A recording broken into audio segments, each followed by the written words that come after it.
Olá pessoal, eu sou Arthur Sperandelli e esse é mais um resumo da semana aqui com a Aquavero. A gente vai comentar sobre essa primeira semana do último mês do ano de 2021, a gente entrando aqui em dezembro, deixando 11 meses para trás, 11 meses duros aqui no Brasil. A gente vai comentar um pouquinho sobre tudo isso. Para quem é marinheiro de primeira viagem, o intuito desse programa é compilar os principais acontecimentos, as principais notícias, o que fez preço no mercado, o que foi importante nessa semana que acaba de se encerrar, o que é importante a gente ver daqui para frente, quais serão os principais pontos que o mercado vai ficar de olho nessa próxima semana, nessa semana que se inicia. A gente caminha para o restinho do ano de 2021.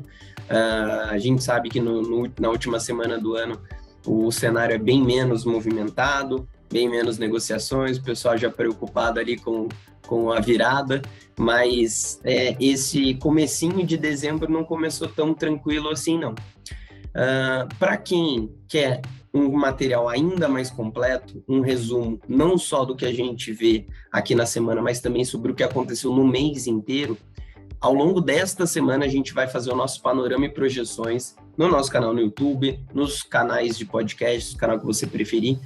Nós falaremos sobre tudo que aconteceu em novembro e o que esperar para frente. Aquele é um programa um pouco mais denso, com um pouco mais de conteúdos, numa visão um pouco mais abrangente. Aqui a gente comenta sobre essa última semana, uma semana em que a Bolsa, o nosso índice Bovespa, o principal índice teórico de ações aqui no Brasil, registrou uma alta de 2,78%, respirou um pouco e voltou lá para os 105.069 pontos, mas não foi uma semana tranquila. A gente teve o menor patamar do ano, um índice muito próximo de perder os 100 mil pontos, nos últimos pregões ali da semana, recuperando, ganhando um pouquinho de força. No ano, o índice Bovespa ainda cai 11,4%, um ano realmente muito negativo para o mercado acionário aqui do Brasil. Levando para o câmbio, levando para a moeda, o dólar voltou a ganhar força, veio de alguns recuos recentes e avançou 1,43%, indo lá para os R$ 5,65. O dólar fica nessa casa ali dos 5,50 aos 5,70 já há algum tempo, mostrando todos esses riscos envolvidos na nossa moeda, né, depreciando o nosso câmbio. No ano, a moeda americana sobe 8,9% frente ao real. A gente sempre comenta aqui, vimos esse dólar recuar para o 4,90, também vimos ele acima dos 5,70 no pior momento, e agora, próximo desse pior momento, próximo lá dos 5,70 novamente aos 5,65. Olhando a curva de juros, o vértice de janeiro de 31 recuou novamente, registrou uma baixa de 69 bips na semana, atingindo 11,64%, ficando ali na casa dos praticamente 11,5%. Essa curva de juros que já foi de 9, de 10, de 11, de 12, e fica nessa casa dos 11,64 agora.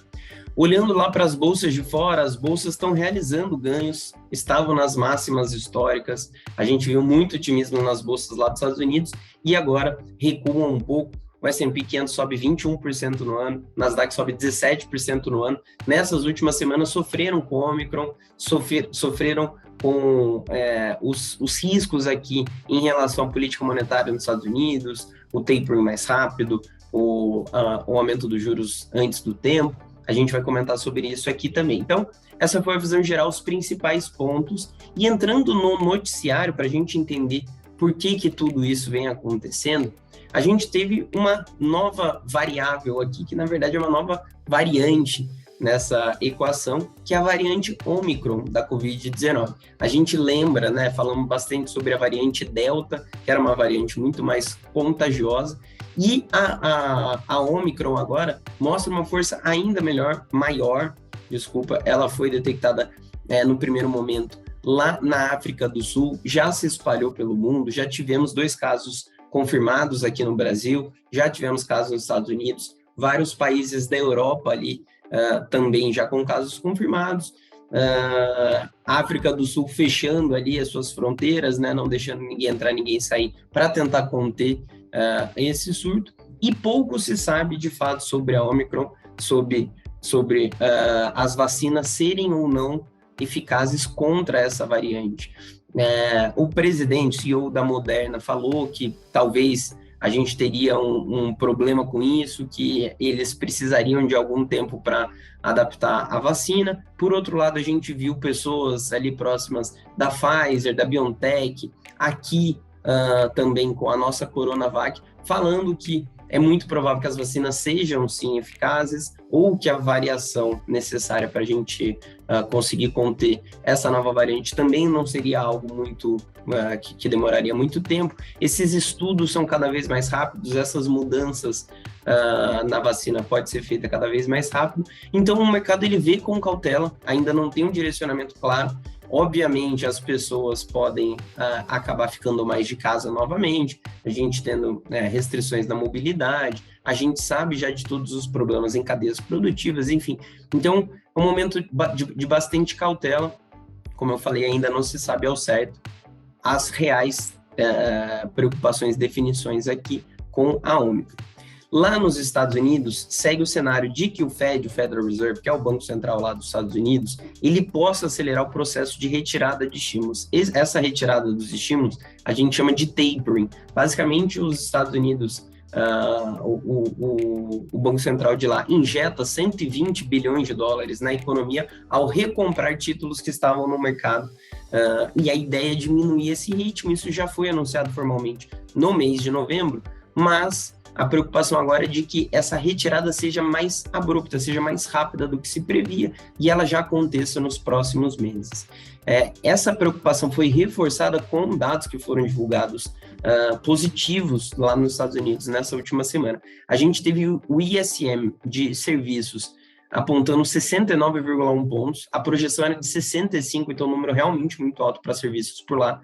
A gente teve o PMI de serviços com 58 pontos, o consenso era de 57, então também acima das expectativas, mostrando que o setor de serviços nos Estados Unidos está com muita força, está realmente conseguindo voltar a sua força total. O presidente do Fed de St. Louis, que é o James Bullard, ele defendeu endurecer a política monetária nos Estados Unidos, citando a inflação alta, além do forte crescimento econômico e geração de empregos com tendência a se fortalecer.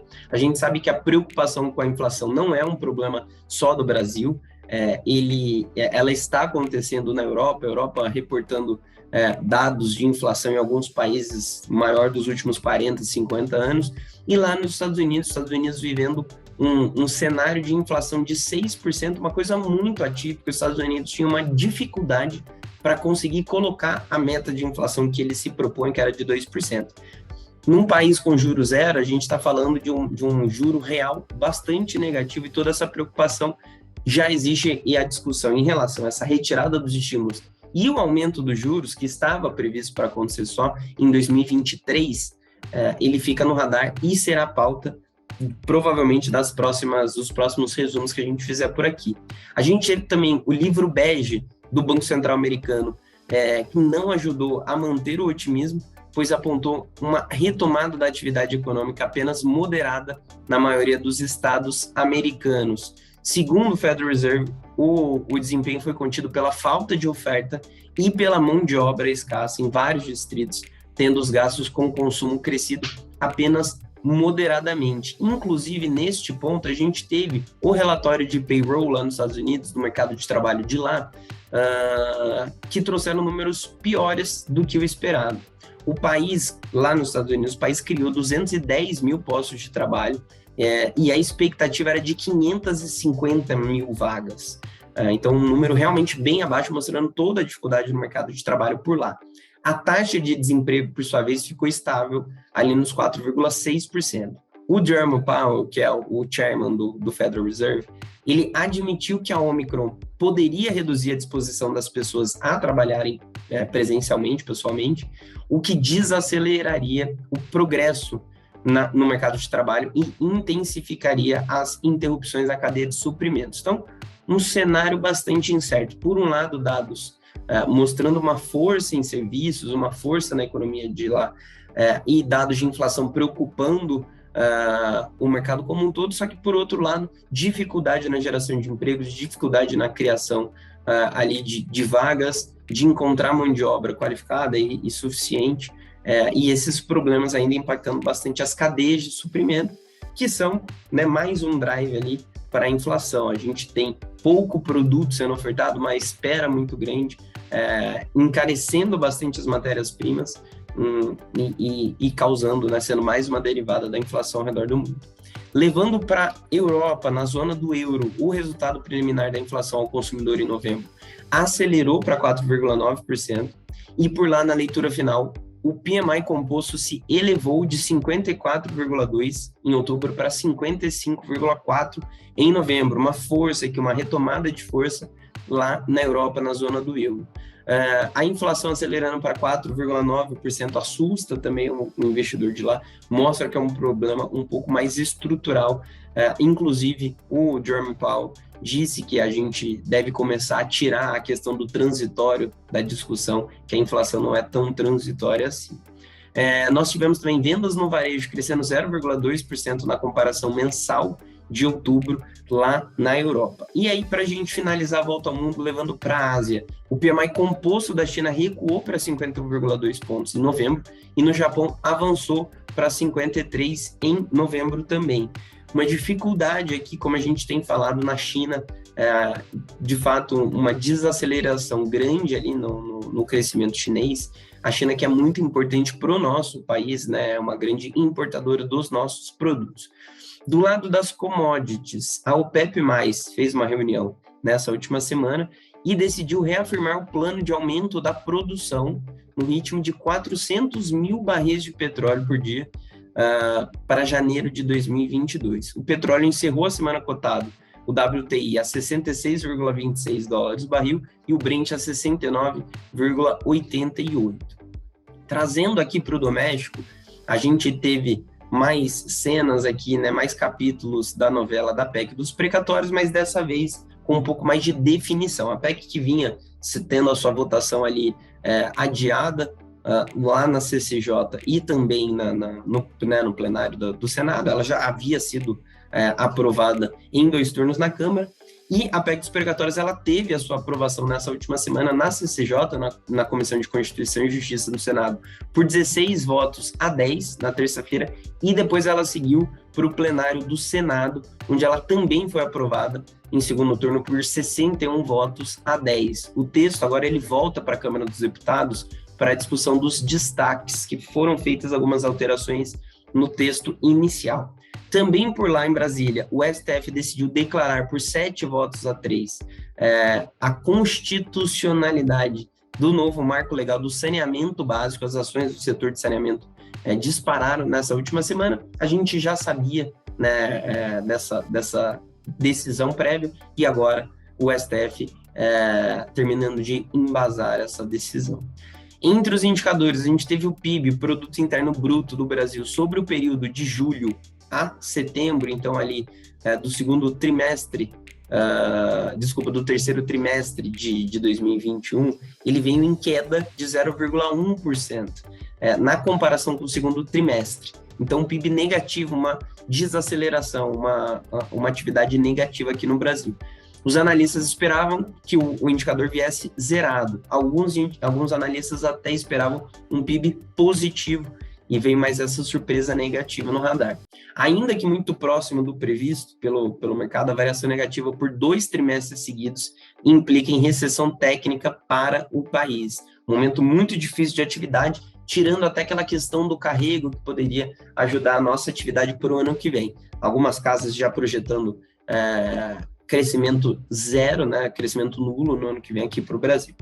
A gente teve também a divulgação da produção industrial do mês de outubro, que também frustrou expectativas. O indicador caiu 0,6% em outubro frente a setembro, no quinto resultado negativo consecutivo, e registrou queda de 7,8% na comparação com outubro de 2020. Essa expectativa de analistas ouvidos pela Refinitiv, ela era de alta de 0,6% na comparação mensal e de queda de 5% na comparação anual. Então, mostrando aqui um desempenho muito pior no setor industrial do Brasil do que o esperado. No radar econômico, as previsões para a inflação no Brasil elas seguem piorando. A gente acompanha semanalmente o Boletim Focus. A nova atualização será divulgada amanhã. A projeção para a inflação de 2021 já está na casa dos 10,21%, 10,12%, desculpa, e para o ano que vem na casa dos 5%. Muita preocupação aqui da gente não conseguir conter a meta de inflação, a gente não conseguir respeitar a meta de inflação já também para o ano que vem, já ser uma preocupação para 2023. O CAGED, ele veio abaixo das expectativas. A gente teve a criação de 2,6 milhões de postos de trabalho em 2021. O dado apontou a criação de 253 mil postos, abaixo da expectativa de 260 mil e dos 312 mil da última divulgação. Então, assim como lá o relatório dos Estados Unidos, também o relatório aqui do mercado de trabalho do Brasil, mostrando bastante dificuldade, apesar das mais de 2 milhões de postos criados, um dado para esse último mês abaixo das expectativas e bem abaixo da última divulgação que a gente tinha visto. No mês de outubro, apesar do resultado vir abaixo, o dado seguiu sinalizando forte criação de vagas para o setor privado.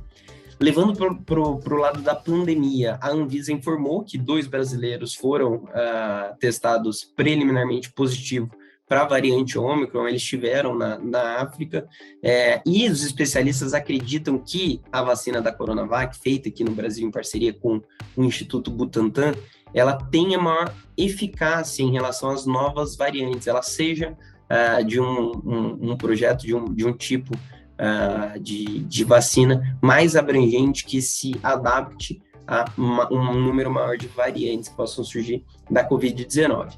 E, por fim, a B3 divulgou a primeira prévia para a carteira teórica do Ibovespa, que será válida de janeiro a abril de 2022. A carteira teórica é o que a gente chama de Ibovespa, aquela carteira que dá um termômetro sobre o mercado de ações brasileiro. Ela vai sendo revisada ao longo do tempo, com pesos e nomes de ações diferentes, de acordo com a média das negociações recentes para esses papéis. Nessa prévia entram 2 ações na carteira, a Porto Seguro, que é PSSA 3, e a Positivo Tecnologia, que é a POS 3, e a GetNet foi tirada nessa primeira prévia. Então, esse foi o panorama com as principais informações dessa última semana, e para frente, no internacional, lá fora, o destaque será a inflação, o CPI, nos Estados Unidos, referente ao mês de novembro. A gente vai ter esse dado de inflação muito aguardado pelo mercado. Também teremos divulgações de dados da inflação de novembro na Alemanha e na China, e o PIB e mercado de trabalho referentes ao terceiro trimestre da zona do euro. Então, uma semana importante para a inflação nos Estados Unidos e diversos dados importantes na zona do euro, que está tendo bastante dificuldade. Trazendo aqui para o doméstico, por aqui a reunião do Copom, né, do Comitê de Política Monetária do Banco Central Brasileiro, ocorrerá na quarta-feira. A gente vai ter uma nova definição para a taxa Selic, a taxa básica de juros do Brasil. A grande maioria do mercado acredita em mais uma alta ali de 1,5%, levando ali a Selic para os 9,25%. O mercado acredita bastante nessa alta. Alguns especialistas falam em talvez uma alta ainda maior por todas as dificuldades, mas a gente vai acompanhar de perto. Na terça-feira começa a reunião e a divulgação é feita na quarta-feira. A gente vai apresentar para vocês em primeira mão. A semana também será marcada pela divulgação do IPCA, da inflação aqui do Brasil, e do IGPDI de novembro. E a gente tem também vendas no varejo de outubro. Então, também uma semana de indicadores importantes aqui para o nosso mercado local, aqui para o Brasil e também no global. Todos os dias a gente te avisa de tudo que vai acontecer no mercado através do nosso relatório Manhã no Mercado, que é divulgado em torno, por volta ali das 9 horas da manhã. E no fim do dia, a gente te conta o que aconteceu no pregão através do nosso Tocando o Sino, que vai ao ar ali próximo das 19 horas. Ao longo do pregão, a gente te avisa de tudo que acontecer através do nosso canal do Telegram. A gente divulga resultados, notícias e indicadores em tempo real para você por lá. E no nosso Instagram a gente faz a nossa geração de conteúdo próprio, com alguns textos para você ficar por dentro do que está acontecendo, com um pouco da nossa história, do que está acontecendo aqui na empresa. E nos nossos canais de YouTube e podcasts, a gente conta tudo que vem acontecendo através do resumo da semana, do panorama e projeções, um pouco dos nossos quadros ali de descomplicação para você entender mais sobre o mercado financeiro.